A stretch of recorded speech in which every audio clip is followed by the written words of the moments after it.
유리뼈일수록 골절이 일어나기 쉬운 부위 탑3를 준비해봤습니다. 자, 일단 실제로 골다공증 환자들이 가장 많이 골절되는 부위 중에 하나이기도 한데요. 골절 부위 탑3 중 첫 번째는 바로 손목 골절입니다. 손목. 선생님도 여기. 저기구나.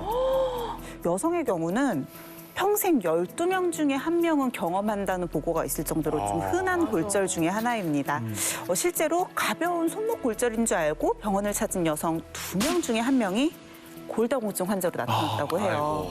이 손목 골절 환자가 골다공증을 잘 관리하면 추가 골절 위험을 65%나 줄일 수 있다는 연구 결과도 있어요. 유리뼈일수록 이제 또 조심해야 되는 골절 부위가 하나 더 있는데요. 바로 우리 몸의 기둥이라고 할 수 있죠. 허리? 척추 압박 골절입니다.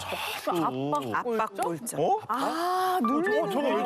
저거 왜 저래? 이제 시술까지 한 것 같아요. 척추 압박 골절은 이제 우리 몸을 이루고 있는 이제 척추가 깡통이 찌그러지는 것처럼 척추가 눌리듯이 골절이 되는 것이 특징입니다. 그래서 진짜 아프겠다. 근데 척추 또 주변으로는 뭐가 지나가냐면 신경이 지나가죠.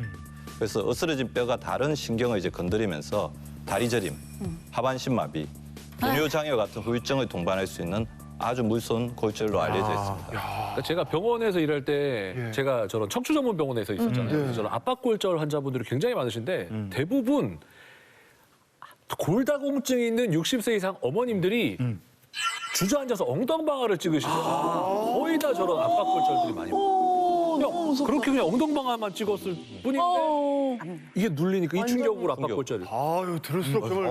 무섭다. 야, 이건 예방이 아니라 정말 꼭 알아야 되는 유리뼈가 되지 않기 위해서. 뼈에 대한 소중함을 너무 느끼고 있어요. 손목, 척추. 이번에는 어떤 부위일까요, 과연? 마지막은 이 골다공증의 골절 중에서도 정말 굉장히 위험하다고 알려진 끝판왕. 고관절 골절. 관절. 많이 들어보셨죠? 저기, 어긋났어. 고관절이 골절됐을 때는 일상생활이 불가능하세요.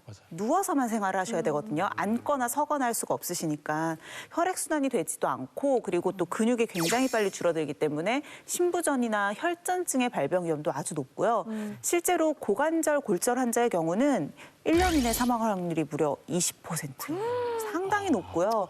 특히 여성의 경우는 고관절 골절로 사망할 확률이 2.8%인데 유방암 사망률과도 같고 자궁 내막암보다는 무려 4배나 높은 수치. 무섭다.